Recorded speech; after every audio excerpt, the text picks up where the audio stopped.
Você já se perguntou como que é o dia a dia de um analista de dados? Quais perguntas ele responde? Quais ferramentas ele usa? De onde vêm as demandas? Como que ele resolve os desafios do dia a dia? Se você já se perguntou isso hoje, eu vou te contar um pouquinho sobre a rotina do analista de dados. Como que é o dia a dia mesmo na prática?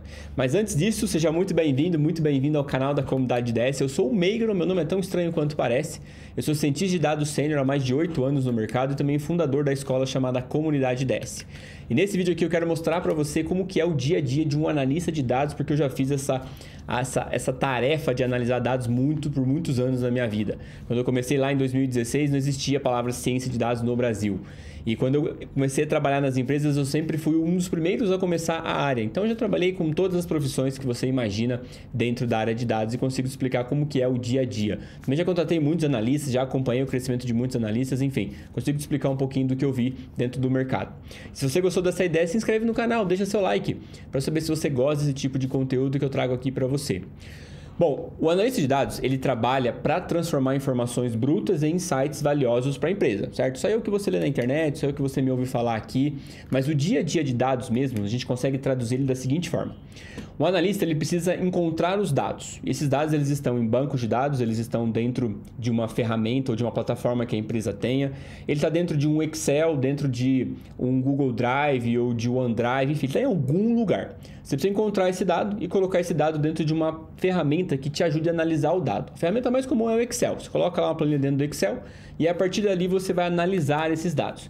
A análise consiste basicamente em você manipular os dados, então você vai fazer contagens, fazer somas agrupadas por alguma característica que você gostou ali e vai usar gráficos para poder mostrar de maneira visual o que os dados eles estão dizendo.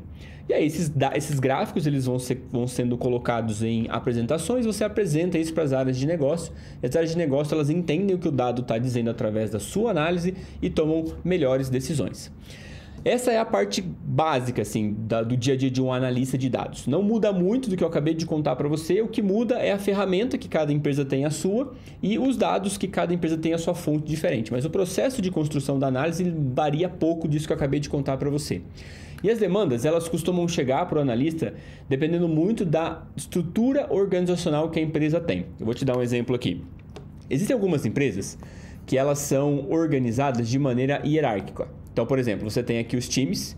Então, vamos imaginar que nós temos o time de marketing aqui. E dentro do time de marketing, né, na verdade, do lado do time de marketing aqui, você tem outros times. Como, por exemplo, o time financeiro, time de produto, né? Você tem aqui o time time de marketing, produto, financeiro. Você tem os times aqui. Esse aqui é o produto, esse aqui é o financeiro. Eu vou colocar só esses três aqui. E debaixo desse time você tem algumas estruturas. Então, por exemplo, você tem aqui o gestor. E o gestor ele tem alguns coordenadores, depende do tamanho da empresa, que ajuda ele a distribuir as demandas para as pessoas que executam. Esses coordenadores, então, eles têm um time de... gestores aqui, né? Depois, embaixo dos gestores, você tem os coordenadores. Então, vou colocar aqui os coordenadores, que ajudam a distribuir as tarefas, né? A coordenar os projetos. E aí, embaixo dos coordenadores, você tem os analistas, ou qualquer outro nome que deram para você na sua carteira de trabalho. Analista, assistente... cientista, enfim, eles colocam os nomes lá na sua carteira, certo? Quando um time aqui, ele precisa do outro, geralmente quem negocia essas coisas são os gestores. Então, os gestores, eles entram numa reunião, por exemplo, e eles decidem quais são as prioridades para serem feitas de acordo com a prioridade da empresa. E aí, essas prioridades, elas são combinadas entre os gestores. Então, o gestor de marketing fala assim, olha, eu preciso... fazer análises dos clientes de marketing para tomar uma decisão. O time financeiro fala, olha, eu preciso fazer uma análise para saber se a saúde da empresa está indo bem. Então, os gestores eles vão combinar entre si essas análises. Depois que é definida as análises e priorizadas essas análises, os gestores eles voltam para os seus times, eles passam para os coordenadores que vão pensar em como fazer essa análise. E aí, esses coordenadores vão definir as tarefas para os analistas que executam. Então, se você estiver trabalhando como analista numa empresa que ela é organizada de maneira hierárquica, provavelmente a demanda vai chegar para você do seu coordenador. Então, ele vai dizer para você o que você tem que fazer, vai te dar um prazo e vai te dar as ferramentas que você precisa. Então, essa é uma forma de como a demanda chega para você. Uma outra forma, a forma mais moderna, que aí poucas empresas usam, é uma forma mais vertical. Ou seja, ao invés de você montar times e você colocar eles sobre uma hierarquia, você monta times focado em um objetivo. Então, por exemplo, esse objetivo aqui é a página do site. E dentro desse time página do site, ele tem um objetivo, que é, por exemplo, aumentar o número de visitas, aumentar as visitas da página. Esse é o objetivo desse time específico. E dentro desse time são colocadas as pessoas e as habilidades que é necessário para que esse objetivo seja alcançado. Tá? Em outras palavras, você vai contratar aqui, por exemplo, você vai contratar aqui uma pessoa de marketing ou de marketing de performance, você vai contratar aqui um gestor de mídias, vai contratar um designer, vai contratar, sei lá, um ilustrador, vai contratar uma pessoa de automação e vai contratar uma pessoa de análise de dados. Então você monta um time que ele é focado num objetivo que você tem. E esse time geralmente ele tem um líder. E esse líder nós chamamos de PO ou Product Owner, que é o dono desse produto, que no caso aqui é a página do site. Então você vai ter um líder, que esse líder se chama PO ou Product Owner. E aí esse PO é ele que vai orquestrar então os projetos, as tarefas, para que essa página do site alcance essa meta de visitas na página. Então, nesse modelo aqui, as demandas dos dados eles vão chegar para você a partir do próprio time. Não tem uma combinação com times extras, a não ser com a priorização das atividades. Mas as atividades elas estão dentro do mesmo time, entende? Você não tem uma combinação como no outro modelo aqui que você tem que negociar com o gestor, você tem que negociar quem vai fazer primeiro, quais são as reais necessidades, quanto de pessoas você tem no time. Aqui não, aqui é um time autocontido e aí você tem alguns prós e contras em termos de organização empresarial, que aí eu posso falar no outro vídeo, tá? Mas as demandas elas vão chegar para você de uma forma ou de outra. E as demandas elas não vão passar do que eu acabei de contar para você.